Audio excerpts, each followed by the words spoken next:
RDT's not connected, but I Yeah. think that Runeterrable Radio might be connected.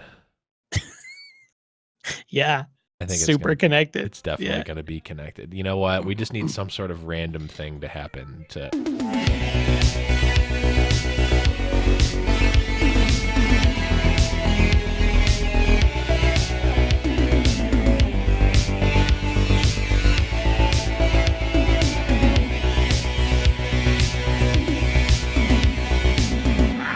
Wow. Yes. Hello, everyone. Welcome back to Runeterrable Radio, episode number 9. I am your host, Blevins. Joining me, as always, is Saucy Mailman. What's going on? Man, you'd think I'd be getting better and better every week we do this about getting a nice cold open intro, but I've been getting worse and worse every single time. That's part of the charm. We peaked last week. We did peak last week. We just need to give up, right? Career peaked. Probably. But we're not going to give up, because if the community is any sort of indication of a podcast's success, and if the community engagement is any indicator of that, we got a good thing on our hands, because we have a lot of listener questions this week. And that's a good thing, because a lot of you listeners have been going to discord.me/Runeterrable Radio and submitting your questions there, talking to us, chatting up about all sorts of stuff. And we definitely want more of you there. Yep. Yeah. Shout out to Discord, because it's been really dope. And we have a lot of people always talking about lots of stuff. And it's made my work days much more enjoyable. Yes. So much more. It's so great, because it's like, man, nothing's going on. It's like, you know what? I know that there's going to be people talking about something in the Runeterrable. All it takes is Blevins posting the scroll of truth deny me, and then it's good. No. It's so good. It's so good. And then, it's great, because it's like, you never know what's going to happen with a game. I've had a lot of short-lived podcasts of just like, that you start them up, you have ambitions, and they just, they fizzle out. But this is people have really been taking a liking to it. I mean, and we obviously love the game. I've been playing a ton lately, and we're getting content from the team and all that good stuff. It's just a good time. It's just a good time to be alive. Just a good time all around. Just a good time all around. Brought to you by Riots, or Legends of Runeterra team. I don't know why I turned into that, but it did. It happens. It did. And you know what else happens? Patch 0.8.3, our first post beta launch patch, and it's it's a small one. There's no real changes to gameplay, but we got some new guardians. We got a little bit of information about them looking into progression, and they gave us a little bit of a overview of how they're going to be looking at the patch structure for the rest of the beta. So, Saucy, what did you think about this very first patch? Yeah, I thought the most interesting content was like not even the things that came with the patch, not even the patch itself, but like you kind of said, they gave like a roadmap of what they're planning on doing with patches, which was really cool for me. So they talked about how they're going to be doing every other week. They're going to be doing some kind of patch. They're going to be doing big patches, which I'm assuming are going to have like actual balance changes to cards and whatnot, and then small patches as well. Like this one is I'm doing air quotes for you listening. It's air quotes small patch, and it really was like there wasn't much to it. Right. So I know I got a lot of people telling me, I guess this is how they do it in League of Legends, correct? Yes. They patch every other week. Every 2 weeks there's a patch, and when TFT first came out, it was like every 2 weeks was an A patch, and I'm also doing air quotes here, and then the B patch was every week, but they slowed that down, and it looks like they're going to just go with the League of Legends every other week, though it's not on the same cycle as League of Legends, obviously, because we're a brand new, different game. We are the S in Riot Games. Yeah, we're the S. So like for me, I don't come from the Riot verse or League of Legends. Like I've never played League of Legends, so I come from the card game world where that is absolutely completely unheard of. You don't get patches ever. So like if you're coming from like Magic the Gathering or Hearthstone, which is where my whole background in gaming come from, Mm-hmm. like Hearthstone, you get a patch maybe every few months that actually matters. So it's just like it's kind of interesting and cool to me. Yeah, it's you not only are getting very frequent patches, but also when the patches are coming. Yep. Like the closest thing is like the update to the ban list for MTG, where Yeah. it's like like I don't even know what the cadence is. It's like maybe once a month or something like that. Where it's like that they're going to announce bans or not. But like this Yeah. is an active like patch structure where they're gonna be looking at balance and they're gonna be giving reasoning and whatnot. It's just so good, even if it's like little things. And I Yeah. can speak from what's happened with TFT in the last 6 months, where it was like, I mean, from a content creator standpoint, it was great because like every time it was like every week we had a new thing to talk about for the whole episode. It was like, oh, here's the B patch, here's the A patch, and it's like that's always great from our side creating content. But just from a player side, it's like, man, if you're in a spot where like the game feels stale or something seems broken, or you're in a rut, it's like that the most you're gonna have to wait is 2 weeks and they're gonna do something.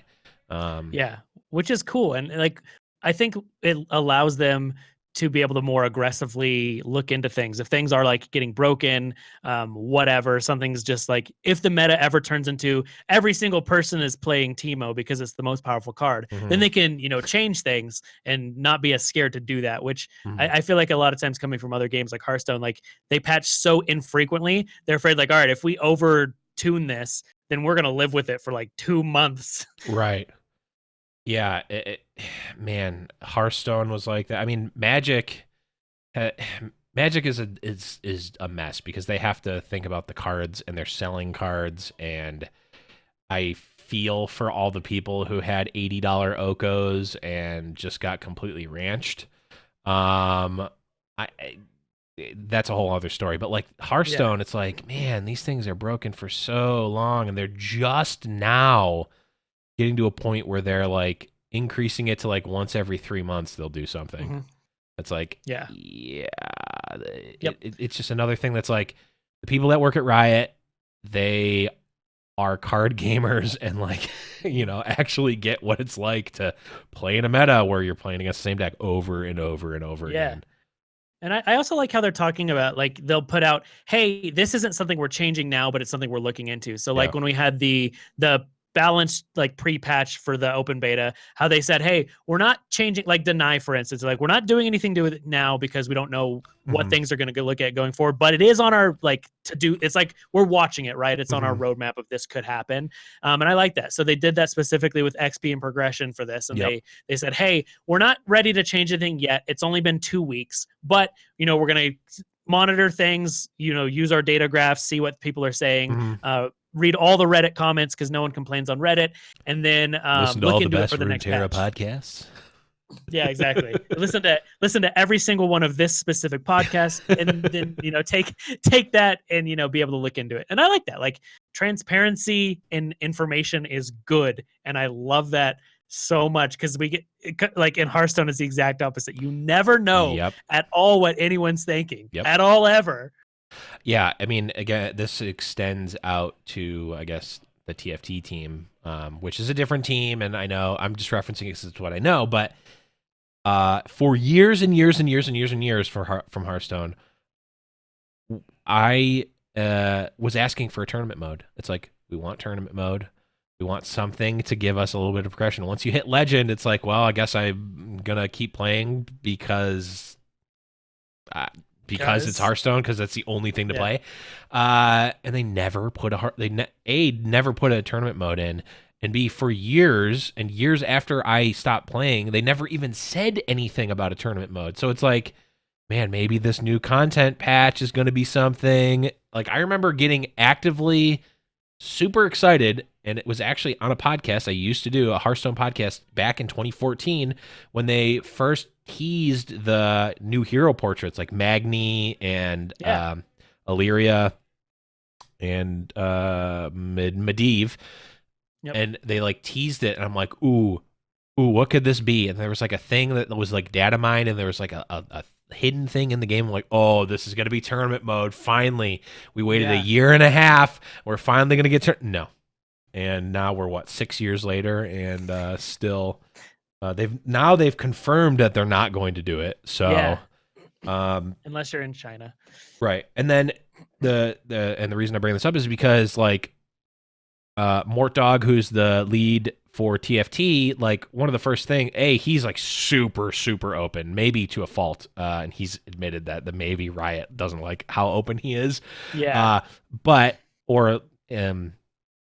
But he's like, yeah, we get that we need a tournament mode. It's going to be coming out after we get mobile. Like that's the team that's going to be working on tournament mode and spectator mode, not tournament mode, spectator mode, which could lead to tournaments. It's like we understand and know that you guys want this, and need this for the competitive scene to work. And it's like, holy crap, the game's been out for what, 4 months at the time, and we're already hearing from. It's like such a breath of fresh air, and like the patch notes and everything from the LoR team so far has just been, like you said, super open, super transparent. It's just made playing the game feel so much better.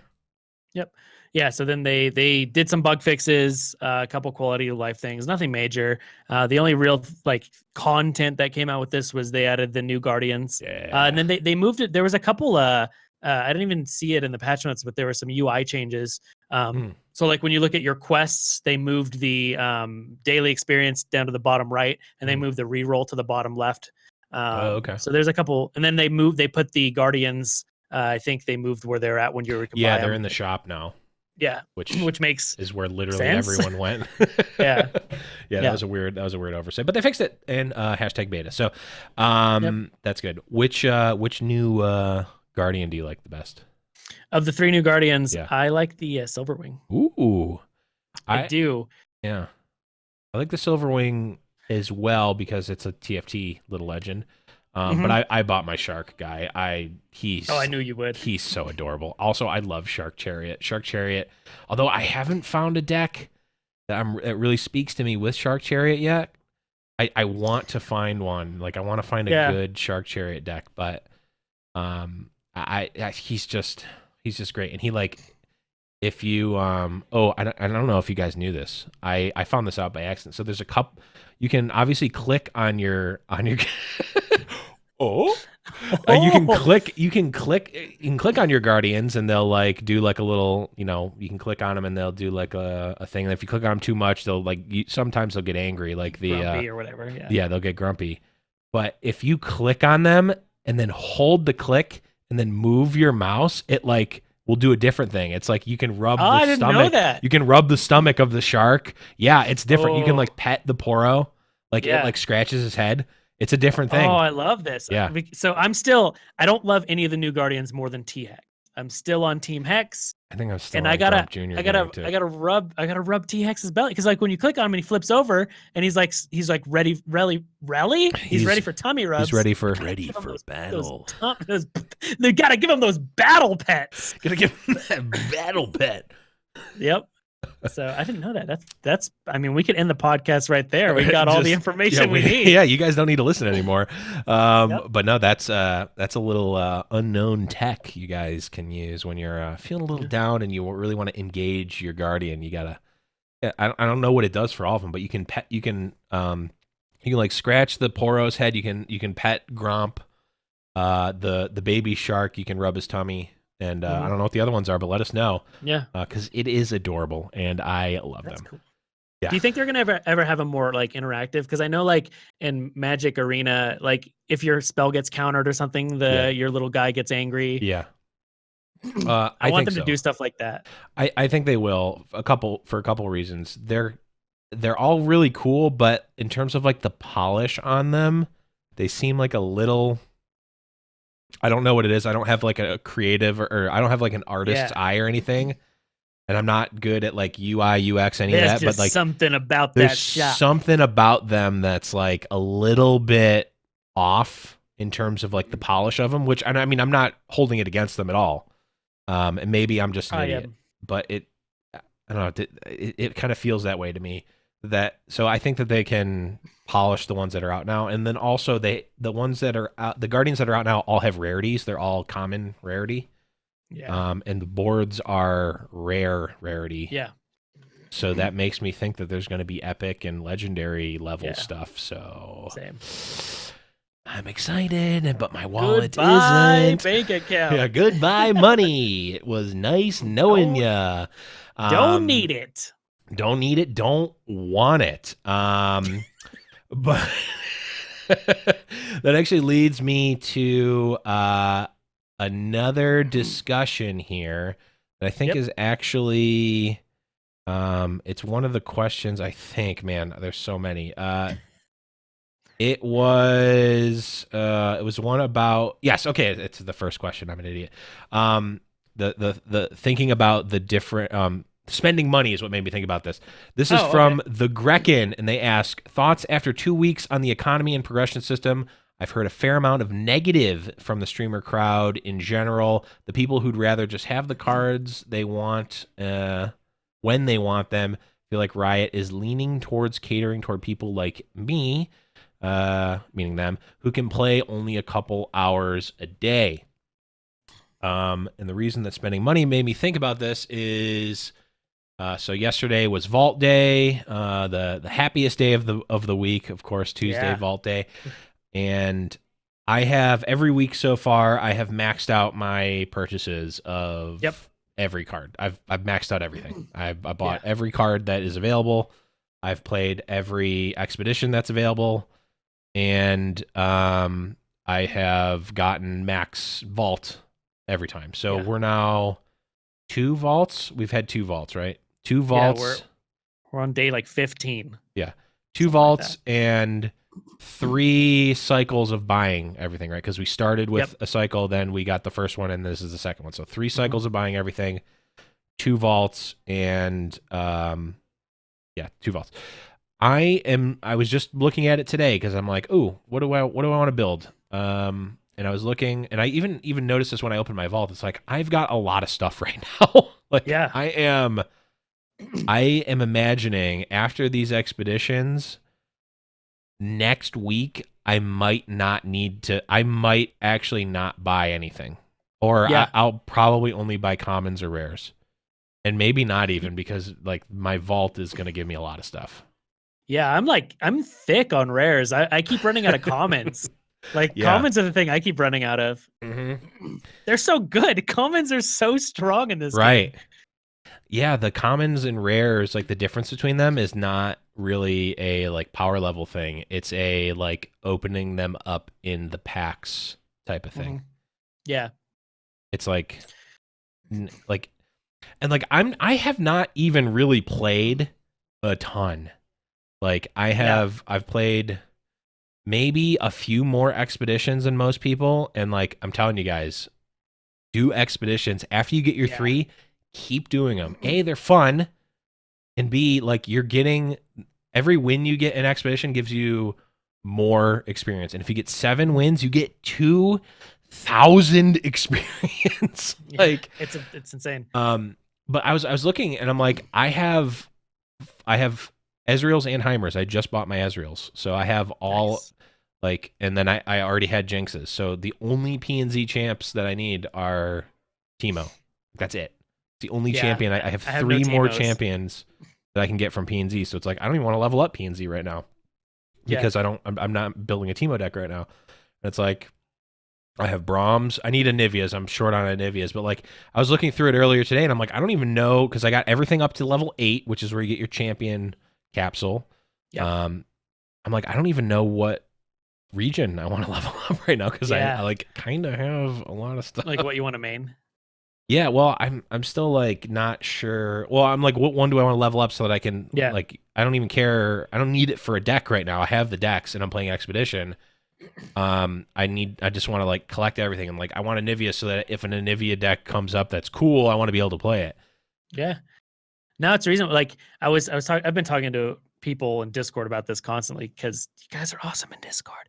But like I think I'm in the minority of the like quote unquote streamer crowd, because I love it. But I also have not ran into after the first week, because the first week was tough. Like that was tough for everyone, because like there's all these things you want to try, but we literally had nothing. But now, like I've been able to, every deck I've wanted to play, I've been able to play. Like I have all the core things that I've wanted to do so far, and I haven't ran into like, now obviously I can't play every single thing. Like I don't have a full collection because no one does. But the things that I've actually wanted to play, I've been able to make. Like I was like, man, I wanted to play all the Heimerdinger decks, and I was able to get them, and like all the Ezreals, and I wanted a Niveus because I wanted to play War Mother control, and so I was able to get a Niveus. So like I've been able to get all the things that I've wanted to do. Now like I've been able to make the core of most of the decks. I haven't had everything, obviously. Like I was wanting to play like a Demacia Shadow Isles sacrifice deck, and I only had like 2 Dawn Speakers, and I needed 3. Stuff like that. Like I've been short on a couple epics, and like I've slotted in things where I haven't had the quote unquote, air quotes again, optimal list. But I kind of find that fun. Like it brings me back to that feeling of I don't have everything. So what can I creatively, like, turn on my creative deck building and be like, all right, so I only have, let's say I only have 2 thermogenic beams and I can't make a card for whatever reason. Like, all right, what do I put in here? What's interesting? So I love that. I think it's exciting and fun. But I'm going to go back to the short version of my long-winded rant from last episode. I fully believe that it is tighter right now as far as things you can purchase and progression for the closed or for the open beta before the game's fully released, so that we don't get too far ahead of mobile players. Yeah, I mean, if you're playing as much as I am, which granted is, maybe I'm just biased, but I don't think I've played that much. You are going to have everything by the time mobile comes out. Yeah, I think. Yeah, easy. Or 90% of the stuff. It's like you're just getting the like epics that you're not actually playing. You'll have everything but Teemos, so you'll have all the playable cards. You'll have everything playable. I don't think it's that hard to do, and like maybe I'm biased and I'm not thinking about the average amount of time played, but like it's not been a lot. You don't need to play a lot to get level 13 vault. You get a good amount of stuff. I also am in the group of people who have not got a champion off their vault yet, but like honestly, like the champions don't matter that much. There are viable decks that you can build that have 0 champions in them. I think some of the strongest decks we've seen don't have champions. Like the Demacia Ionia Elusive Challenger deck, no champions, and it is no champs destroying people. It's like one of the harder decks to beat. Yeah, Shadow Isles Freljord control deck. Yeah, no champs. No champs. I mean, you can run champs. You can run champs in either of them, but you don't need them. You don't want to play champs because you have the best champions of the game of Rasa and Rasa and Ledros. Ledros. Yep.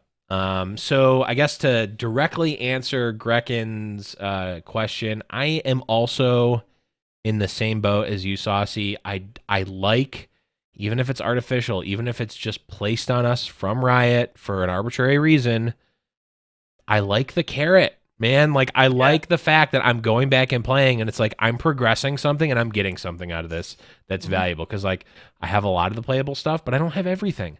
Let me do that. And like I guarantee you, I know for a fact I would have spent 200, 250, 300, whatever. I would have spent money, a lot of money at the beginning, and just crack packs. And yes, we'd have great pack opening videos. Cool.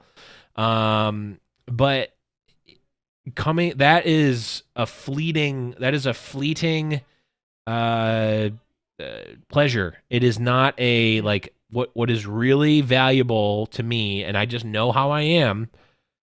I want to come back. I want to be progressing something, whether it's ranked, whether it's like collecting something. It's both, because like I have done this in Hearthstone for years, up until recently where I stopped buying stuff. I spend my $50 on packs. I disenchant my stuff that rotated out, and I have every competitive deck I want. Yeah. And if I need to, I can spend another $20 and get the like couple extra cards I need. And and like the coolest, like it's a feeling I've never had in a card game specifically, is like, so like last Vault Day happened. I was excited for a Tuesday. When does that happen? Never. But, it doesn't happen at all. But like the week before, getting towards the end of the week, I was like, really wanting to play Heimer decks, but I had nothing. I could not Yeah. make them. So I was like, all right, next week I'm excited because I can finally make the deck I'm looking forward to playing. And then I was able to get my Heimerdingers and my Ezreals because I actually opened a Heimerdinger and got one from a expedition reward as well. Nice. And so then I was able to craft my Ezreals and my Heimerdinger. And like this whole last week, I've been playing all these Ezreal Heimerdinger decks because I looked forward to it. And then I felt like I earned this thing that I was excited for. And then it like had more, it was more fun to me, right? Yeah. I couldn't just instantly, I'm just going to make $50. Screw it. Let's play Heimerdinger. Yeah, let's play Heimer. Yeah. I think so I like it. I think it's cool. But I mean, I understand like if you do this full time, this is your full time job. 12 hours a day, whatever, because there's some people streaming 12 hours a day. Yeah. Like you want to be able to have everything and showcase everything. And I get that. Like people come into my stream and they're like, hey, can you play this Yasuo stun deck? I'm like, I literally can't. Like I don't have the Yasuo's for it. Yep. Or like, can you play this Katarina aggro deck? I'm like, I don't have Katarinas. Like I get it. And like I can understand coming from that as well.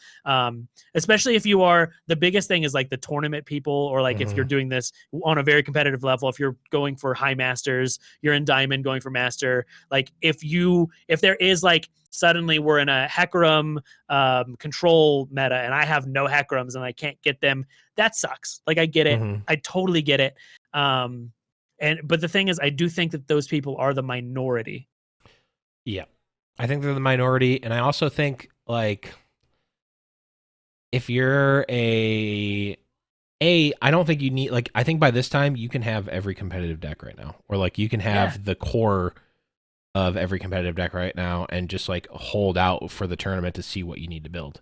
The other thing, like, I think the biggest, I guess, people, and this is probably a very small number of actual people in the world that this affects the most, is like the meme deckers. Like no one is spending their wild cards on Poro cards because like they're not that good. But whereas in like Hearthstone or Magic, it's like, oh well, I can build my sliver deck. I'm going to buy my slivers and play those because it doesn't cost you. It costs you money, which is whatever. You can always get more money. You know, you can. You literally can't get more stuff in this. Which, when you can't, like if you've gotten all the stuff, like you can't get more. Right. But what you could do, and what these players could do, is just set. I mean, you can have other accounts because, like, you start off with a bunch of stuff, and you can level up you can level them up, the regions up, and get a bunch of stuff, and build a separate deck, and just have that account, that deck on that account. Like you theoretically can do that. Yeah. So even those people, the meme deckers, could do that. You can have your Poro account. I think overall it's good. I think a lot of people in principle have been against it, but in practice it seemed all right. For most people I've talked about, I do have some people who just like, it's been sort of almost like a non-starter where it's like, I don't want to play Expedition. I want to play Constructed, and I literally can't. Or like I have to play a bunch of games with starter decks, and it's like, sorry, I got nothing for you. Like that sucks, I guess, but we all had to do it, and it really wasn't that much time that we had to do it.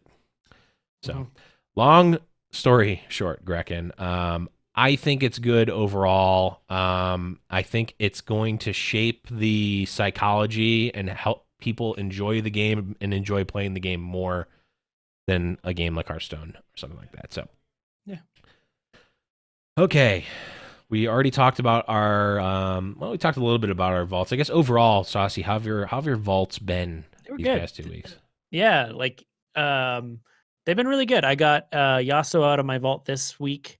So now I have my set of Yasuos, which I'm probably still not going to play anytime soon because I don't like Yasuo decks. Yeah.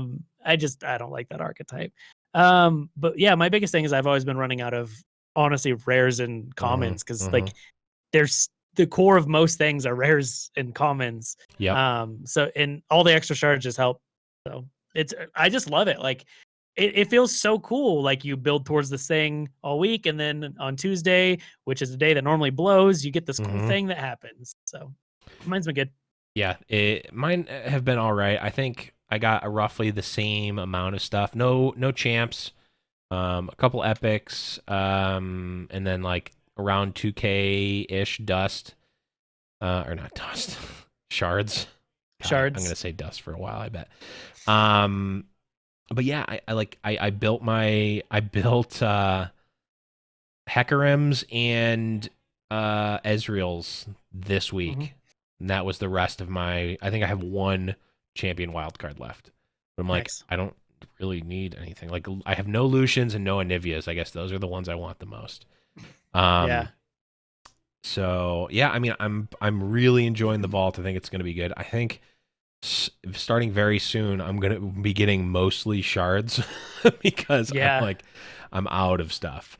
And I had Yeah. like I've been progressing my P and Z region, and I'm getting just shards yeah, when I on yeah. all my capsules, because it's like, cause I've made all this stuff because I love Mm-hmm. Piltover and Zaun, and I'm just like, I have these cards, so it's same with Ionia, right? I think that's Mm-hmm. everyone with Ionia. Everyone just gets Yeah, shards from the entire yeah. region. Everyone built all the elusive cards, and it's like, oh, Ooh, this is an interesting thing, real quick. I okay, want to talk about this. yes, let's Do you do it. remember early on when we were doing our pre-open beta show, I when we were sure talking do. about the best region that is splashed, and we were talking about Shadow Isles is definitely going to be the region that is splashed on every deck, Uh-huh. and it's definitely Ionia, right?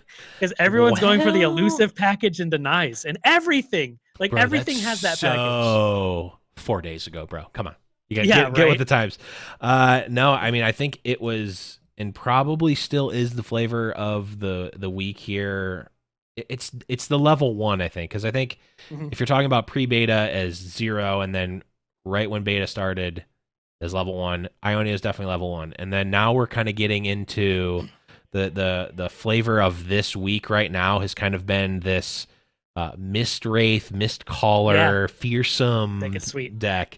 And then like the counter to like the spiders, and that is like running a bunch of challenger cards. So it's like there's It's interesting. yeah, it's really been interesting, and we have Yeah, seen. I mean, granted, we haven't had tournaments. We have a very small sample size of the amount of games that are actually played, but like the meta is not establishing itself like it does in a Hearthstone or a yeah, which Magic or anything. I It's like we're seeing I all didn't sorts of expect. crap. It's really cool. I was expecting like, oh, I remember thinking during the preview events, like these decks seem more advanced than a base set normally does, and B, Yeah. I've been seeing way more decks that look viable and seem viable in the eye test than in Magic or Hearthstone. But in my mind, I was like, well, once people get to the ladder, they're gonna kind of figure it out like they always do. And it's like, Yeah. yeah, the Jeskai Fires deck Yeah. it's a thing, and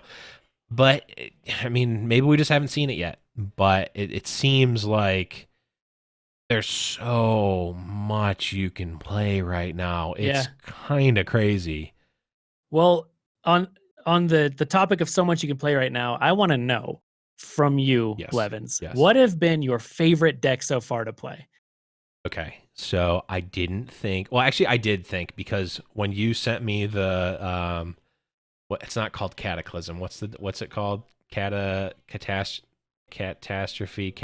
What is it? The cat card. Pursuit of Perfection. Is the card. Pursuit of Perfection. Yep. I knew it was a cat pun. I was thinking Cataclysm. Hmm.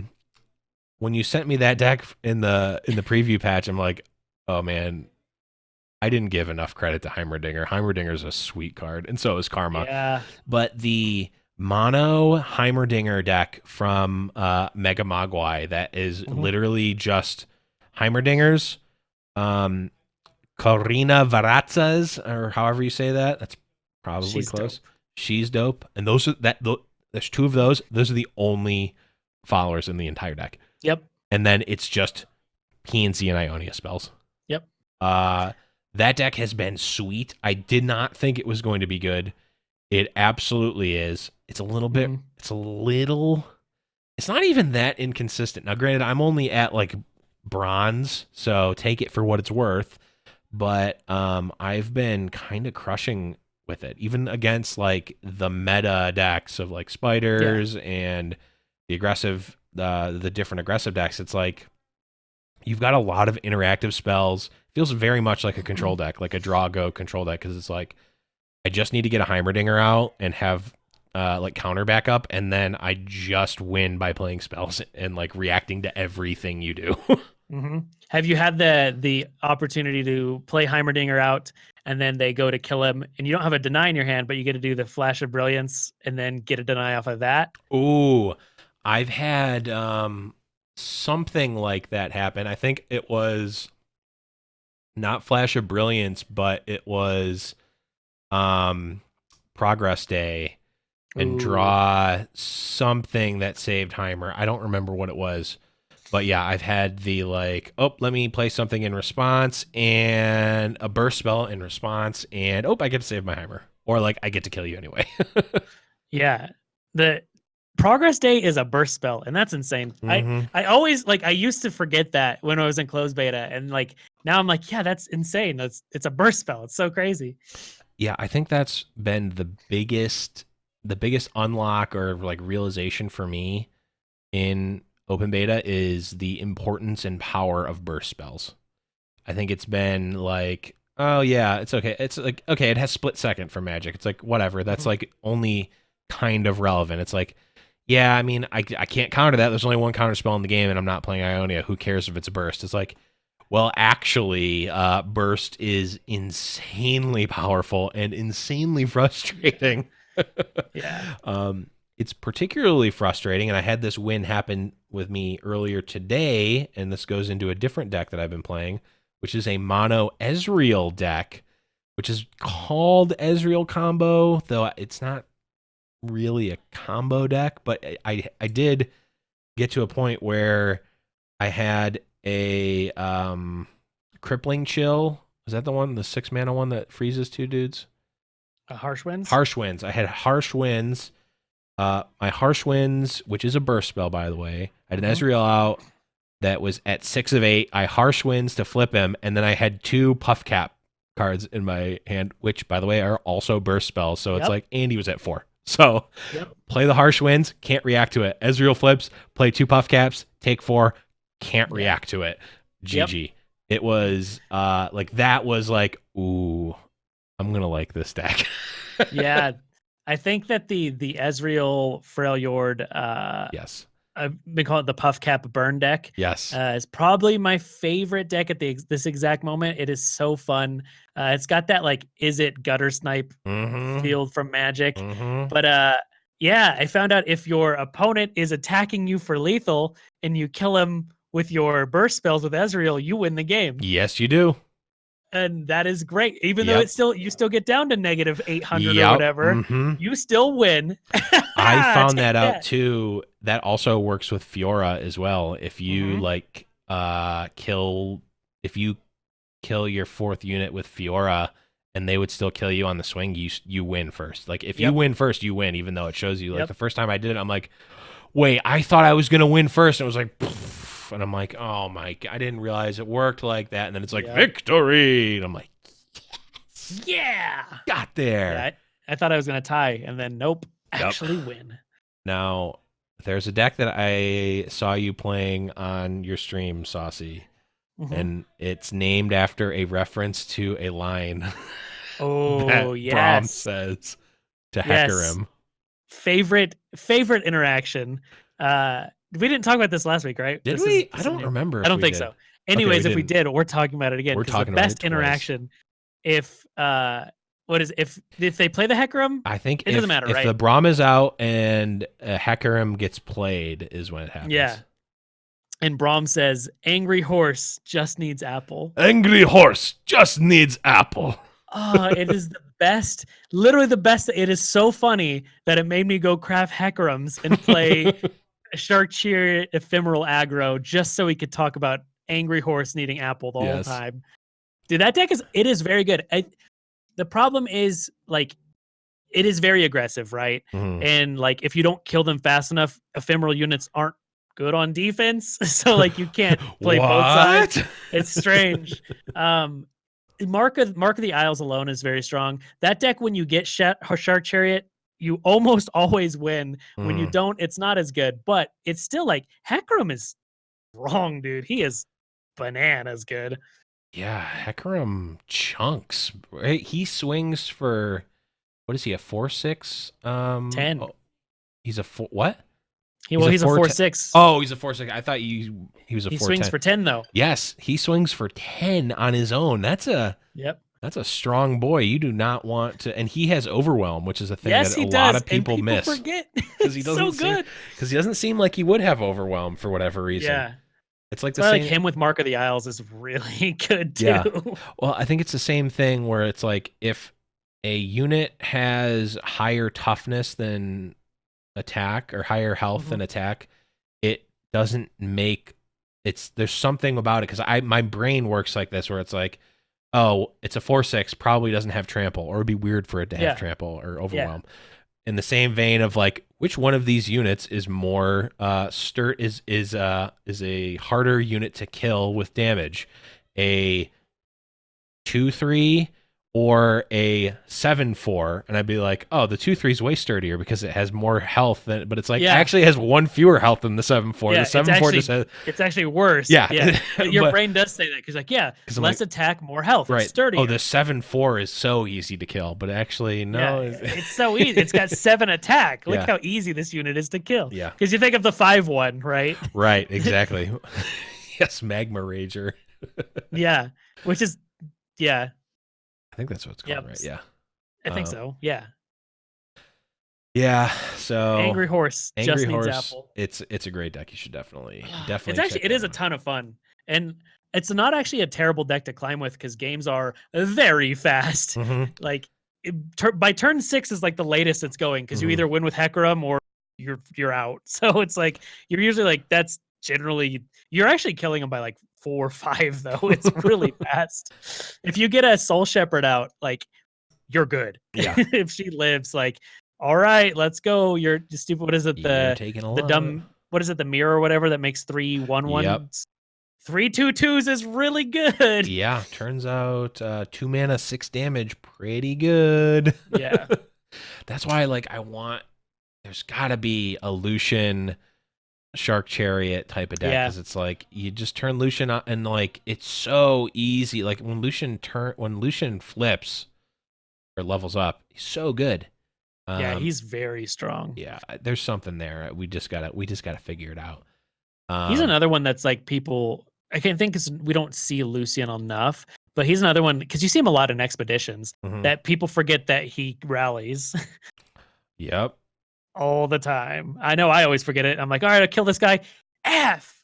Now I have to fight him in another combat. Right. Stupid. So many times, like it's like rule of thumb: put your Lucian last in your combat when you're attacking, and people will mess up. They'll block poorly. They're like, oh, I'm gonna block with this 4. I'm gonna block with this 4/4, and like 3 things die, and Lucian flips, and they're like, oh crap. Now he's annoying. Yeah, now he's not only going to kill you, or he's not only going to level up, but he's also going to kill your guy and live. So we've played now for 2 weeks nonstop. We've had all sorts of playing and constructed expeditions, whatnot. People are still complaining about deny. People are complaining about elusive. People are complaining about, I don't know if there's nothing else is jumping to mind. I'm sure there's other things people are complaining about. Teemo. Yeah, people are complaining about Teemo not seeing enough play. There you go. Are there any cards that jump out to you that need a tweak, a nerf, a balance change? I think the biggest ones that jump out to me, I think that Rasa is one that I think is overtuned. Like 7 mana, kill 2 things, and has fearsome is just insane. Like you usually just like he, them is so like so powerful. Yeah. I think Rasa could get detuned somehow. I'm not going to be the balance wizard, but I saw actually like a really good discussion about it on Reddit of all places. And I don't remember the post or anything, but they're talking about how maybe like have it kill one thing and bounce another thing instead of killing both, because then it still fits with the theme of the card. It probably doesn't need fearsome. I don't know. So I don't know. I think Ross is one, and then Ledros or Ledros. Yeah, Ledros. That card is like, I think what makes it so annoying is there's only what 5 or 6 cards in the entire game that deal with him once he's out. There's not many silence effects to begin with. He is so powerful. So many. I think what makes it crazy about Rasa and Ledros is like who the person who was talking about this on Reddit was that's the way the mana works in this game is you can just play those in aggro decks and it's totally fine with no drawback. Like in other games, you don't play 7, 8 mana things if you're playing, a mono red burn deck because you have like 5 lands in the whole deck. Ultimate this is infestation, bro. Yeah, exactly. Like there's no drawback to just putting them in, and like you win against control decks with Rasa because they're like, all right, yeah, I have this Nivea and Tryndamere come at me, and you're like, haha, Rasa, because it's here, and then you play Ledros, and you're like, oh, you're at 20 health, psych, you healed all this time? No, let's just cut you in half 3 or 4 times. So I think those are 2 cards that I could see getting changed somewhat. Yeah, I could see it. I kind of hope, because I think both of those cards are very powerful. And I think there's a lot of really powerful cards out right now that people are using to great effect. But I haven't seen, there hasn't been a real boogeyman yet in the meta that I've noticed. No. Which is interesting, because it's like, well, there's a really strong thing, but then there's another really strong thing. And then there's another really strong thing that counters that, and there's another. It's getting to, and I don't know if I've talked about this on the show, but the best, really what you want to have happen in anything, really, whether it's a movie, whether it's a game, whether it's anything, the fantasy that I want to have for a metagame is 100 wizards fighting against 100 different but equally powerful wizards. Like you just have this, like, you've got this thing that's really super powerful, and then you have another thing that's also super powerful. And I know that's simplifying it, and there's probably flaws to that system. So the game design majors can keep the actually bring. I want to hear the comments, but bring it on. I'm not. Blevins is an expert. Yeah, I'm an expert. I've designed hundreds of Legends of Runeterra games. This is only the one. This is the first one that made it to print. I am Mr. Runeterra himself. I'm Bradley Runeterra the Third. I just made up a very bad character that will probably recur forever. Bradley Runeterra the Third is actually the. Not going to go down. That's for a different episode. I think that Ledros. I mean, playing against him in Expedition is super frustrating because, like you said, there's just nothing. You get to a point where there's nothing you can do about it. You need to be built to beat him, because like any sort of control deck, you win the mirror if you have if you have Ledros. Anything where you're not like swinging back immediately, like if you have control of the board and you're at a somewhat stable life total and you have a Ledros active, like you're gonna win. And that's just it. And I'm not convinced yet, at least, that is necessarily a bad thing in the current meta. It might be. My last 7-win expedition was Noxus, Shadow Isles, Elise was my champion. I had 3 of them, and I had 4 Rasas. Wow. It was an easy last game. Yeah. I played 3 Rasas in a row, like because it got that late, and I just Rasa into Rasa into Rasa. It was so stupid. Ledros, I think maybe there's an argument, and Rasa is a slightly different. I have a slightly different thought behind it, because Rasa is absolutely amazing value. Yeah, I think Rasa's power is amplified, or not. Maybe. It's not magnified, but we have a magnifying glass on Ross's power level right now because people aren't used to playing around it, and people aren't playing around it properly. I've watched a good number of hours of Swims streams, and he is very good at playing around the Rasa and talking about the thought process behind, okay, if they have Rasa here, they're representing Rasa. That's the type of like high level play that I think really kind of levels out Rasa specifically, because there is a condition to it. It's not just 7 mana kill 2 things, even though it feels like that a lot of time, because an expedition, it's like, well, I'm not going to play around the epic necessarily. Well, great, they have it. Yeah. And when you know that it's there and you can play around it, its power level goes down a bit, or at least it gets leveled out a bit. So I'm going to withhold my judgment on that. I'm not sure about Ledros, because I do kind of feel it is a little bit too inevitable, kind of like what they were talking about with the Ezreal nerf last time. It's like when he flipped, it was really a little bit too over at that point with the 0 mana. Yeah. With the 0 mana. So we'll see. I could definitely see both of those cards staying and us being in a good spot. I could see them maybe tweaking one or both of those and not being too bad there. Yeah, there hasn't been anything, like you said, that's been like a big bad. I've been blown away and surprised by the ability for, I'm going to call it the metagame, even though I don't think we really have an established metagame, but the ability for people and decks to counter the decks that people are playing. Yes. Like things that have are problemsome. That's the thing, Problematic. Right? Sure. Problematic. Things that are problematic. Problemsome. I kind of like that better. Problemsome. That's a word. Problematic things that people are complaining about one day, literally the next day, it's a completely different thing, because like now that's been countered. And it's been really, really cool. I haven't seen anything that I've said that I would be like, man, this is broken and the best thing. There's been best decks at times. Yeah. And it's super cool to me. Yeah, and it's really cool to see, because people are coming out of the woodwork for Runeterra. It's like, it's not just Magic and Hearthstone players. It's Magic, Hearthstone, Shadowverse, Duelist, Card Fight Vanguard, these other random League of Legends, these other Elder Scrolls Legend, all these games that are all in the same sort of family and all have sort of been bred generations apart from Magic the Gathering, are all coming together and being like, oh, well, actually, there's a card like this in the Pokemon TCG, and it was broken, but then there was also a card like this that's in Runeterra, so it's not super broken. And it's like, everyone's like, oh, elusives are broken, man. It's like, yeah, but elusives, like flying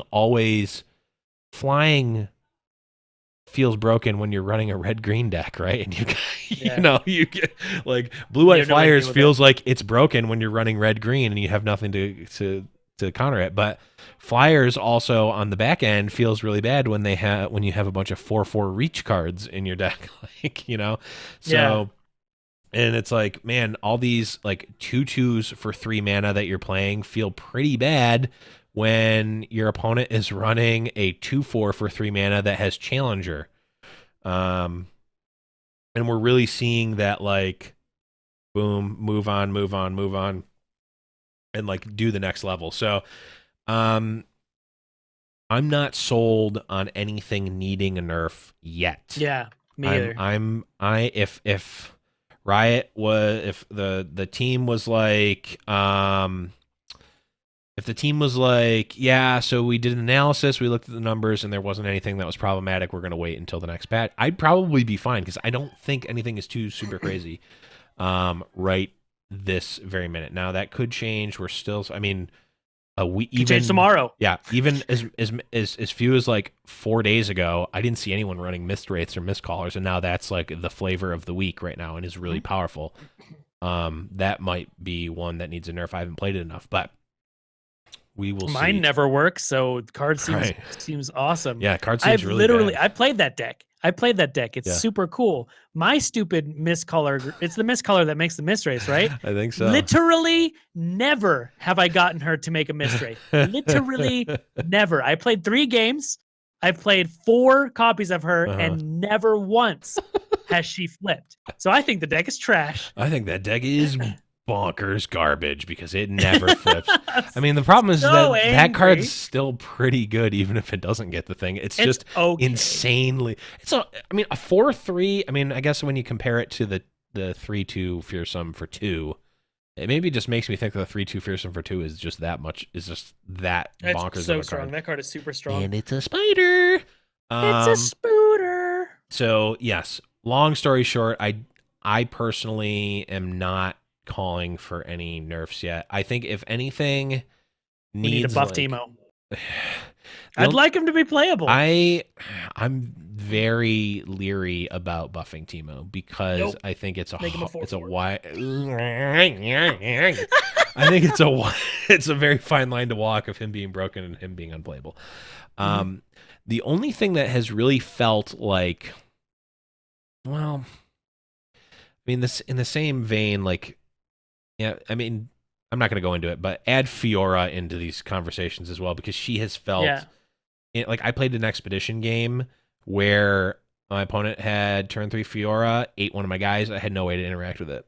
The next turn, like I had a like damage spell, and he had a way to kill it, or he had a way to counter it. The next turn, I had like a challenger to try to kill him. He had another pump spell, and then he had a fast speed like fight a guy. And like I literally could not have sequenced it. And I'm like playing, I'm like, okay, if he has the riposte here, I'm pretty sure he has riposte here. How do I play around this? It's like, I can't. I literally can't. Yeah. Like either I try to kill it now and he plays the riposte, or I wait and try to bait out the riposte, but I didn't have, like, I literally had nothing I can do with it. And like that in a single game is not a problem necessarily. I could have maybe built my deck, maybe like if I had Will of Ionia or something like that, like I can like interact with that sequence better, but I didn't have it in my deck. Which maybe is an issue for Expedition, not having answers to something like Fiora like that, but in Constructed you can build your, if you know that like the Fiora deck is the meta, you can build around hotness. Yeah. It's not that there aren't counters to it in the meta. It's like my deck didn't have a counter in it in that game, and I feel bad and I'm mad about it. And I think being able to distinguish those two instances and take your result out of it Yeah, and look at it objectively is what we need to do. Although ban that guy for playing Fiora, he was cheating. Yep, he was cheating. Yes, let's go on here and move on to another listener question here. Get some questions, I think, right? Do we have other topics that we want to talk? I mean, no, we can let's mix talk them about in anyway. We've got, where are we at time wise? we're coming up on an hour, so if we want to, we got a little time. We got a little time. We got Novelist, who asks, do you think Riot will bring alternate style cards or foil type cards to bling out your deck with? If so, what do you want to see? We talked a little bit about this a couple episodes ago, but Saucy, I know you are the foil master. If there's foils to be had, I will make sure this happens. My idea for foils in the game is I think that after you get X number of extra copies of a card, you should like maybe have the option to get foils. That'd be pretty cool instead of shards, especially once we have 1.5 million shards. It'd be cool to have something to collect. But someone brought up a really cool point, and I didn't think about this, but I could totally see it happening. If we had alternate skins for champions, like in League of Legends, that would be sick. I didn't even think about that, but that'd be so cool. Yeah, I mean, I want to see, like, give me the give me like a Halloween skin or something like that. Give me, and like I'm fine with golden cards or animated cards. I think they're animated. I'm in. Yeah. I think they're cool. I just like, I feel like the cards are already so animated that like adding the animate, like I'm not like MTG Arena, for instance, like you can get foil or animated cards, and those I'm like, I don't care at all about those. I don't ever spend money on them. I don't ever feel compelled to spend money on them, but like they have like alternate borders or something that's like really cool. Like I think it really, because the animations and the voices and the art and everything in Legend of Runeterra is so good and cool and polished. Something like that's premium and that we would be spending money on needs to really be, it really needs to pop in order for me to want to buy it. So I'm just putting that out there into the universe. If someone, the team, Legends Runeterra team is listening, that's my thought on it. Now, I'm only one person. People may really like those things in MTG Arena, but it's just like, kind of like, oh, it's a little bit 3D or whatever. It's like, I don't. That doesn't like, do I it don't for me. care. Now I could also see them doing something like if they did add like foil or animated cards or something, Yeah. have like tokens available in the shop that you pay money for like animated cards, and then you could like put that on one of the cards you already own and make them animated. That'd be kind of cool. Yeah, there's definitely a lot of ways that they could do it, and I definitely want to see it. I like skins. I want skins. Yeah, I want skins. I want skins too. Now, Charmer on the show brought up the fact that they might want to leave it open like TFT, and we're not 100% sure how Legends of Runeterra is going to work, but for TFT, they specifically don't have skins for the units in TFT because they use those skins as assets to essentially present a unit as a different unit. Yeah, another version. Yeah. Yeah, so like the next set for TFT is going to be like space themed. So they're using like Star Guardian skins and mech skins to have like a mech synergy, and like the mech we don't know what they are. The mech jacks or something might be might have the trait mech and is like a different unit than the jacks that's in the set. Now, they could still technically do that for Legends of Runeterra. We don't know if they're going to keep it like, is Legends of Runeterra like strict canon, like it's only going to describe the world of Runeterra and it's going to be like telling the story that way, or can we get like these, technically not canonical, like, Lux that is like, are we going to get a set? Are we going to get a space theme set where like Lux is Cosmonaut Lux and the region is space or something? Like they could theoretically do that. We don't, like Hearthstone, they said, oh, we're never going to use like other IPs in Hearthstone. It's always going to be Warcraft, and like, but they still do some, like, I don't know, maybe it does technically count as canon. I don't know. People take the lore, it's a very serious thing for a lot of people, and it's cool. I appreciate that people appreciate that. So I don't know how they're going to do it, and if it leaves it open to have more regions and more complexity to the game, that's what I care about the most. Like, if we get like Pumpkin Lux or something, like, okay, yeah, Pumpkin region, sure, give me that. Oh, I want some Pumpkin region. Yeah, I don't know if there is a Pumpkin Lux, but yes, they'll have lattes. Yeah, yes, we got the pumpkin and latte and pumpkin and cream region are just really. Give me really pumpkin good, spice Teemo. Yeah. That'd be so good.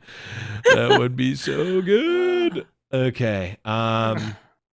Deleting that question. Bam. All right, it's gone. We got question from Gummy, who's in the chat as well. Shout out to Gummy. Do you think anything needs to be nerfed? Okay, we do have that. Or do you think HP pool needs to get increased? That's an interesting one, because we have sort of the same exact starting life total as Magic the Gathering, but obviously the system of the game is very different in a lot of ways. What do you think about changing the life total? I think it's fine where it's at. I generally agree. I have had some crazy games where I like got ephemeraled out super fast. You can. But I think it's fine where it's at, and I'm the slow control player. I don't mind. Like, I am always, just coming from other games, I'm of the mindset that I like strong aggro decks to be the decks that define the meta, not because I'm ever playing them, but because then I can tone my control decks to beat them. Right. But I think it's fine. I don't think it's bad. And like, we're 15 days into the game, and it's not out yet. I don't think that we can make a game defining change like that. But I feel like it's something that could be looked into if, towards the end of the open beta, before it comes out, maybe it starting HP's 21. You can pay 300 coins to have your game start at 21. We're not going to make you buy cards, but we are going to make you buy life. They didn't say that they wouldn't do that. We figured it out. This isn't Blizzard. We figured it out. Ooh, shots fired. I think I agree with everything that you said. It's too early. I think, and actually Gummy's in the chat right now and brings up the fact that everything has vigilance is insane and nothing taps like an MTG. So yeah, I think everything has vigilance and also everything has haste if you're talking about MTG terms. So those like almost kind of counteract each other a little bit. So I think that where I'm initially thinking oh man, like when we were first talking, it's like, oh, I want to build the mono five power 2 drops deck. It's like, well, actually it's not that good because everything has vigilance. So like you can just block, and you know the 5/1s aren't super good because they just get killed by certain cards and blah blah blah. Like the meta says that those cards aren't that good, which is I think a telling tale where you can have a card that costs 2 mana that is a creature that stays around and can literally hit your opponent for 25% of their health on turn 2 with haste, and it's not good enough. Makes me think that we have the we have the tools in place to kind of keep those decks from being too oppressive. I also think that the dials and knobs that would get changed would not be starting life total, at least not this early. Or maybe, I guess, not this late, in the sense that like the game has been in development for so long and it's still at 20. They haven't changed it. Well, maybe they have changed it. It ended up at 20. I don't think that they're going to change that. That's like a huge like game. That's like, oh, we're not going to use mana anymore. We're going to put lands in the deck. It's like, well, you just changed the game altogether. A lot. And then the follow-up question from Gummy is best board / Guardian duo. I mean, it's obviously Piltover Zon with T-Hex. No. Incorrect. Basic board, Gromp Jr. Easy. Disgusting. Easy. I'm also thinking about buying the Shadow Isles board for I was going to say Shadow Isles is my second favorite board. I bought that one too. And that with Baby Shark is really good. So I haven't bought a board yet, but it'll probably be Shadow Isles with Baby Shark. Gummy brings up in chat the fact that they like lands and they want Misty Rainforest. Shots to Misty Rainforest, but no, I want nothing to do with lands in my digital card games. That's a boomer ask right there if I've ever heard one. Yeah. Next question here comes from Rumsey. It says traditionally Counterspell has been balanced around 3 mana in card games. Do you feel 3 is too generous for Deny and LOR, considering how Deny is currently being used? And that spell mana banking exists. I have an opinion on this, but I want to hear yours first, Saucy. I think that it at 3 is very strong. I don't know if it's necessarily Deny needs to exist, so they need to keep Deny. That's for sure. I think that people get upset that that Deny is only in one faction. But I could see it. I think being at 3 is strong because it's essentially free. It makes it a force of will at that point. So like a lot of times you're using it like in the Heimerdinger deck, like you don't play anything so that you specifically bank 3 so that the turn you play them, you have them protected. And then you win. Then you win from there. I could see it going to like 4 as a trial, just to see if it changes things. If you have to at least spend a mana, like thinking about it, having banked spell mana. 3 it's strong, and I could see it going up some. I am right this second pretty against nerfing Deny at all. I think it is actually in a really, really good spot. I think having played it, playing with it and playing against it, I feel like it is actually in a really good spot. Banking spell mana is air quotes free, kind of, but it's not spending it that turn. It's banking it has an opportunity cost. Yeah. If you're playing an aggro deck, like you want to curve out, so skipping a turn and banking 3 mana for spell mana is an actual big cost. The Heimerdinger deck, you can't play spells. Now, maybe that deck doesn't want to play spells that early, so it's the opportunity cost is low because you're not wanting to play spells anyway. But you're losing out on efficiency and whatnot for the option to counter some stuff. Now, the other thing that really makes me think Deny is just fine is that Deny can't do anything about followers. Doesn't counter a follower. Followers essentially have I guess they have a different speed, but they're slow, but you can't interact with them when they come into play. So some followers have like Rasa has puts an effect on the stack, but a lot of them can't interact with them at all. And then burst spells. This goes back to what we were talking about before. Burst spells are just so good. And we've seen a lot of decks and a lot of deck builders that are building decks specifically so they can't get denied. So that those, I mean, this goes back to an old story of a stream I once had, and myself and one of my other co-hosts from another show, Deathblow, was spectating me, and I was playing a Paladin deck specifically that had 0 targets for Big Game Hunter, had nothing with 7 or more power. And this is old good Big Game Hunter with 3 mana. And I was playing, and my opponent had a card in his hand the whole game, and I just go, nice BGH in your hand, idiot. Like, just had no targets for it. It was terrible. And on like turn 13, he plays the measly 4/2 for 3 mana, and it's just weak.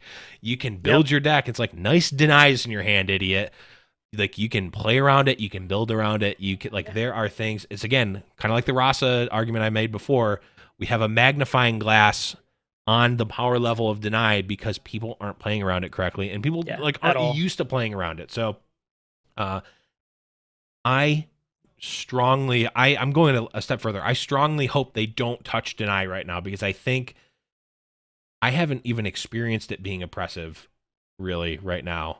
I mean, I agree. I think it's in a fine spot. So I would like to see it not get touched, at least right now. I just think it's one of those easy targets that people complain about, especially if you're not used to counter spells in games. But like, coming from Magic, I don't see it as that huge of a problem. Like, if they're playing Ionia, you just know they've got 3 denies. So you just, I don't know. I'm the same. I don't want to see it necessarily change, but I could see them changing it to 4 mana to start. Yeah, I think. I don't know. I don't think 4 mana solves the problem that people want. People are still going to complain that their War Mother's Call got countered, when it's like, I mean, maybe this takes War Mother's Call out. But here's the thing, is that a world without deny is like, well, now it's like, I just slam the War Mother. Like, it's turn it's a 9, give and take. War Mother's Call. Let's go. It's a give and take, is all I'm saying. Yeah, we have to have it. But next question. Okay. This one is from JT Money, and this one kind of ties into one of the other questions, so maybe we'll go over it quickly. They ask, do you think Riot will uncap the wildcard limit? Seems like many players, particularly streamers, are frustrated and can't build the decks they want unless they get RNG. Yeah, so I mean, we pretty much talked about this. I mean, the wild cap limit specifically, I think, again, we're now in Vault 2 and like week 3 of being able to buy cards, and like, I, as not a full-time streamer, not played a ton number of games, like, I'm pretty much everywhere I want to be. The only difference that uncapping the limit would be that I got to play more decks earlier, which I guess is kind of good, but yeah, I don't think it's ever going to get like uncapped. I could see them increasing it later. I could see them increasing it, or like offering new player packs for the mobile players, which I hope they do, because I don't want them to get punished. I want mobile players to be welcomed with open arms and given stuff to play, rather than being like, oh, well, you guys are 3 months behind. Good luck. Everyone's got full sets. Dummies. So, yep, don't think that they're going to uncap it. They might increase it. Yes, I agree with that. Not uncap, though. All Bam. Right. Next question is Zuljack14. How do you feel about progression after 2 weeks of vaults? General feelings on vault rewards and progressions as well. We kind of talked about that a little bit, so maybe we won't go into that one. But there's a second part to Zuljack's question. Does low Twitch viewership relative to TFT open beta worry you? I have actually thought about this and talked about this in some Twitter discussions a bit. So I'll start this one. The long story short is Twitch viewership is only one metric for success of a game, and honestly, it's not. I think in the grand scheme of things, and especially from Riot's perspective and from a player's perspective, it's not a huge or big one.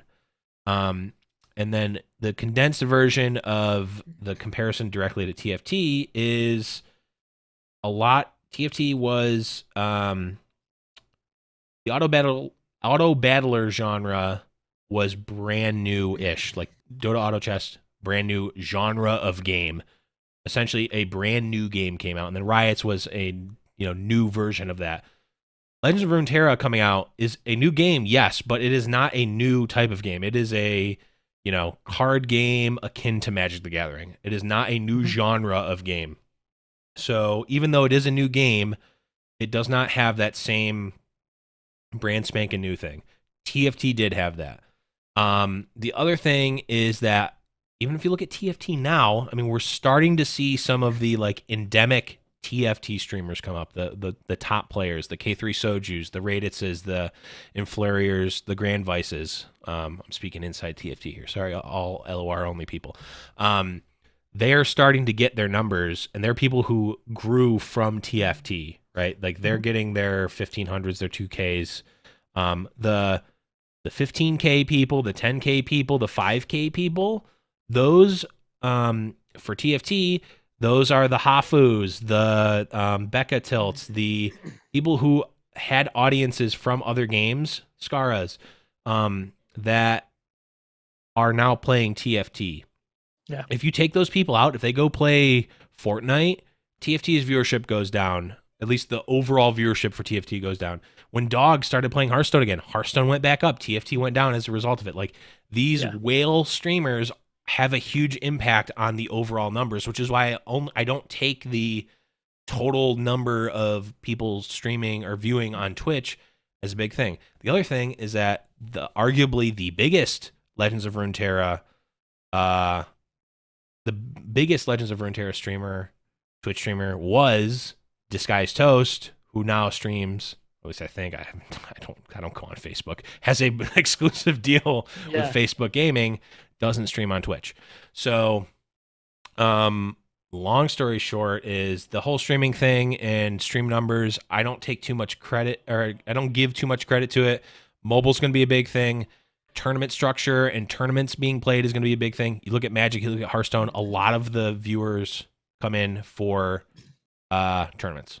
So, and I think Legends of Runeterra is going to be in the same way. Like if we get a pro tour or something like that, that's going to be a lot of, or a league or something. We're going to get a lot of, viewers from that, and I think that's going to be a better metric. And I mean, the better metric is how many people are playing the game, not how many people are watching on Twitch.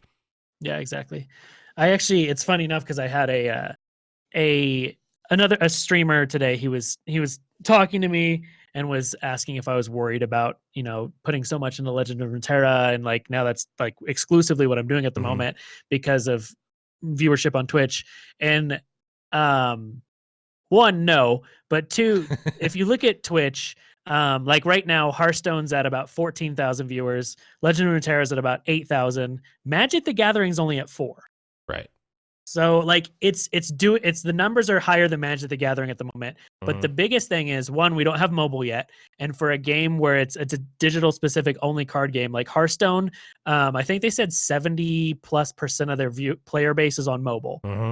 Once we get mobile, that's going to be a huge thing. I know offhand at least 20 people other Hearthstone people who they are mobile exclusive, and they said, once this is out on mobile, I'm going to be playing Legend of Runeterra, not Hearthstone. Like I just can't right now because I don't play computer. Like I am a mobile gamer.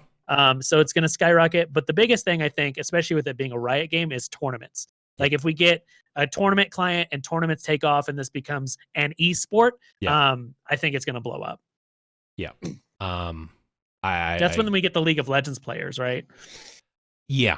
And I mean, we'll table the whole like esports discussion for another so that's a whole other episode. But yes, I think that tournaments are going to be a big thing. All those factors are going to be a big thing. I mean, you look at Hearthstone with 14K viewers. I mean, is Dog streaming right now? If it's gonna be who's the top streamer right now? If you take that top streamer off of Hearthstone and put them on Legends of Runeterra, what does that look like? What does that look like? Like you don't actually have to do the math, but like just take a look at those and think about that. Like, oh, what if? And I mean, like, you think like Magic has put a lot of marketing dollars into like literally paying people to advertise their game, which I have nothing against. Like that's a good idea. Like, when Skara plays Magic the Gathering as a hashtag ad, literally, like there's an extra, like if there's 4K people watching right now, like there's another, you know, on a low day for him, there's another 8K people. Like it's literally 200%ing the Magic the Gathering. Well, yeah, if like Hearthstone, 8,000 of the viewers are 2 streams. There's 4,000 or 4,000 viewers. Right. If you take 8,000 and throw it into Legend of Runeterra, it's Right. now higher than Hearthstone. Like you're saying, like Right. there's like always going to be those couple huge streamers that tilt numbers on Twitch. Yeah. I mean, I don't know if you want to talk about this specifically, Saucy, but just your YouTube as an example is in our Discord and like just the community around this show. Oh, it's been insane. It's been absolutely insane. And like, again, I'm not trying to compare the TFT community and the Legends of Runeterra community, but it's different. Legends of Runeterra has been hitting a little bit different. I gotta say, it's been kind of popping off. Like you guys are awesome. it's definitely, it's even like, this is a new metric I'm inventing. Yeah. But if you look at the tone of Reddit, I'm going to pull in Reddit, the like competitive, like the Hearthstone Reddits versus the Runeterra Reddits, completely different. Cause like you go on like Reddit, like Wild Hearthstone Reddit, it's just people just shitting on each other. Yeah. It's just nothing but rage. But like Runeterra mostly has been actually people like, hey, help me with this deck. What's good decks to play? Like, what are people doing? What a bunch of guides. So it's just been, I don't know. The community's been great. Yeah. You guys are all amazing. But yeah, if we want to talk about like YouTube, for instance. So I mean, I've been producing Hearthstone content full time the last 2 years. That's all I've been doing. My YouTube videos for Hearthstone get around like 300 or so views. Mm-hmm. My average for Runeterra videos are in like the 4,000 to 8,000 views. Yeah. And this is a game that we've been playing for literally 15 days now. Yeah. And it's not out. The game's literally not out yet. Right. So, I mean, the short answer to does the low Twitch viewership relative to TFT beta launch worry you? The short answer is no. It doesn't. Just the things I've been seeing, all those answers I talked about, doesn't bother me at all. And I mean, obviously, I'm biased because I'm really liking the game. I have a podcast, but I have a podcast for TFT as well. At the end of the day, if people didn't like Runeterra and I didn't like Runeterra and we didn't have fun doing the podcast or playing the game, I don't need to keep producing the show, you know, but no, exactly. It's so fun. The game's fun. You guys are awesome. The Discord has a breath of life like no other Discord I've started this quickly. So I mean that sincerely. Okay. Good stuff. It's real good stuff. You guys are great. Shout out to you guys again. Okay. Last viewer question. I can't believe we got through all these. Gummy again. Oh, Gummy getting in with the twofer. He snuck in. He snuck it in. We're gonna allow it though. Gummy asks again, worst mirror match that you've played, whether in Expedition or Constructed. Oh, that's a good question. I think worst in terms of me not having like the least fun I'm having, or like the most annoying has been War Mother Control mirror match. Is really not that fun. I don't like that mirror match. Yeah. Braum mirrors too. Braum mirrors get so annoying. Yeah. It's like who has the take heart and who doesn't. Yeah. Oh, Fiora mirrors are also pretty annoying. Yeah. Because who draws a million cards off of their river guy? Well, I've run it a lot in Expedition of like having a Fiora deck and they have a Fiora deck and it's like, well, we're not running the same list, but like who drafted more barrier cards? Like who ended up getting more barrier cards? So I don't know. It stinks because it's like, well, I have 3 and you have 4. Guess I lose. I mean, the cool thing about that is like, and the cool thing about that is like you have the opportunity to outplay your opponent because like if you can bait their barrier card and get them to use it for not that much value, or you can like counter their barrier card, it's like maybe I got you there. But if everyone's playing it like fully optimal, it's just like, well, I guess I have more and I win now, or I have less and I lose. Yeah. That stinks. What's funny is my absolute favorite mirror matches so far are any mirror matches with Ionia. I think this is one of the biggest reasons that I am completely fine with deny is deny's skill, knowing like one, what to deny and when to do it, and like Yes. seeing the 6 stack. I think Yeah.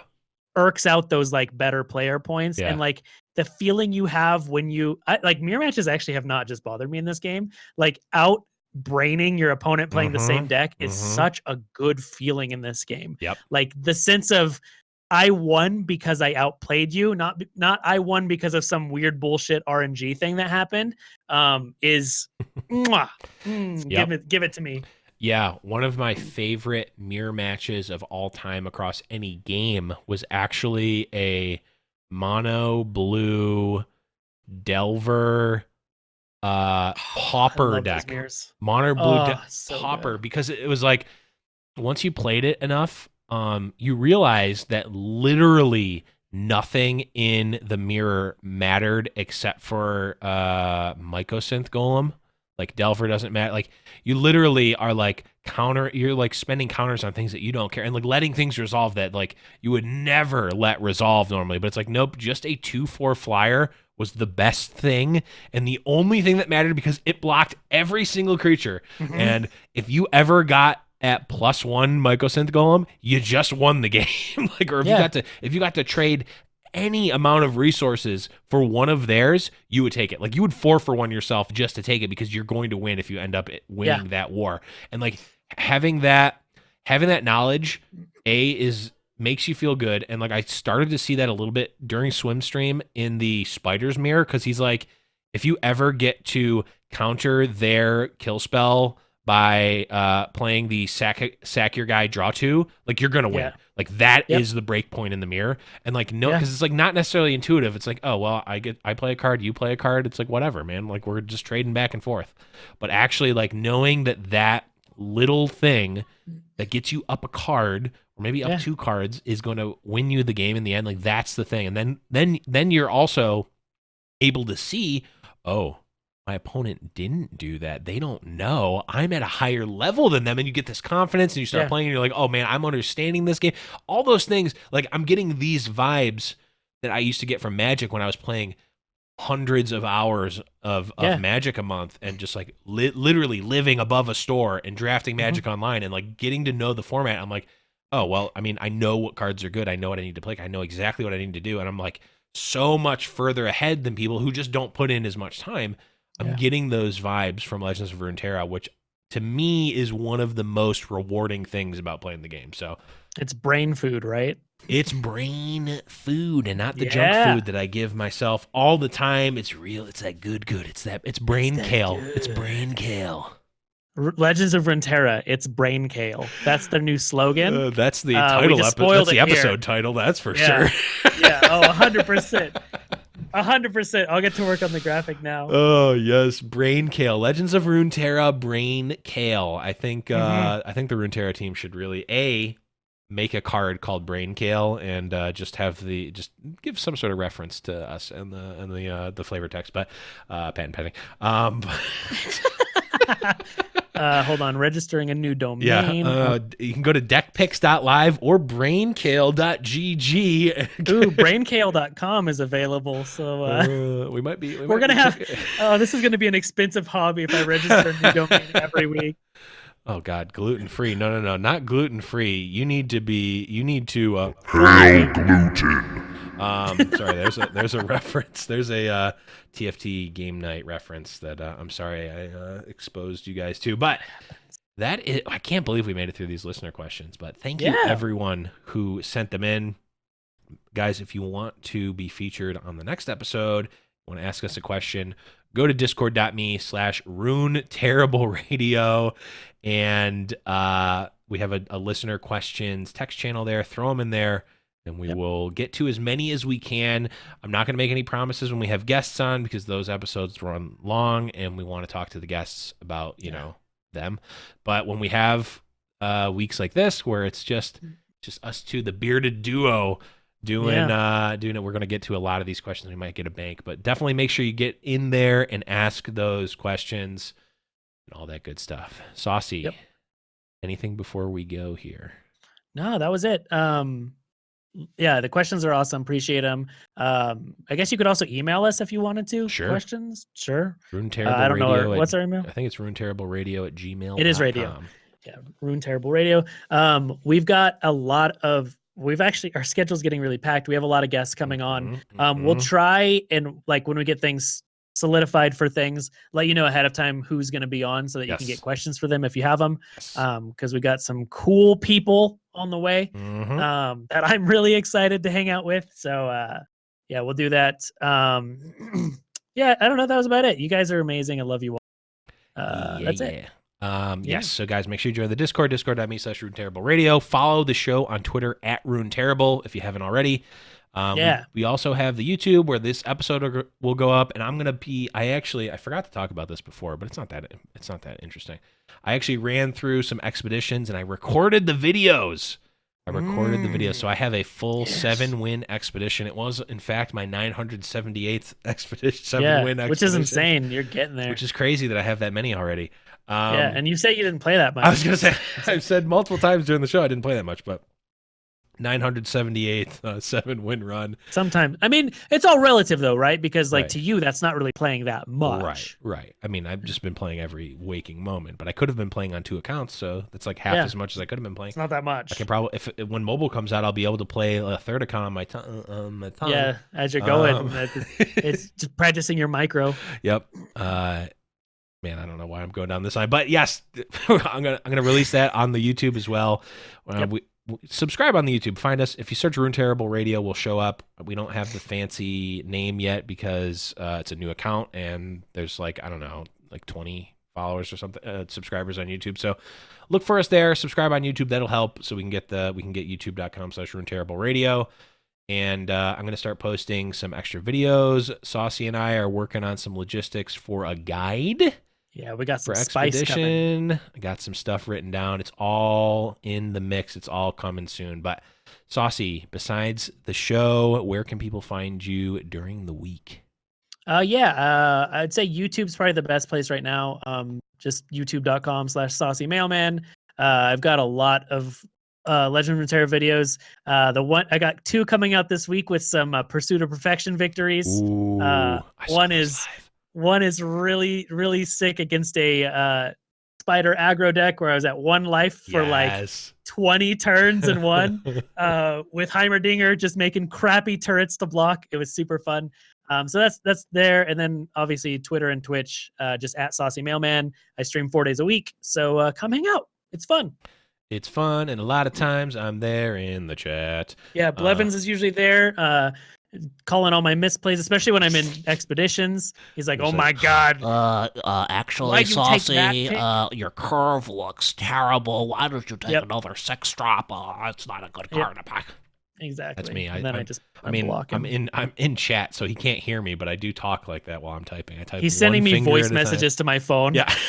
I'm leaving voicemails on his phone. Well, actually, I know you wouldn't hear this, so I'm gonna send you a listener right here. Saucy Mail. Hey, Saucy, it's me, Blevins.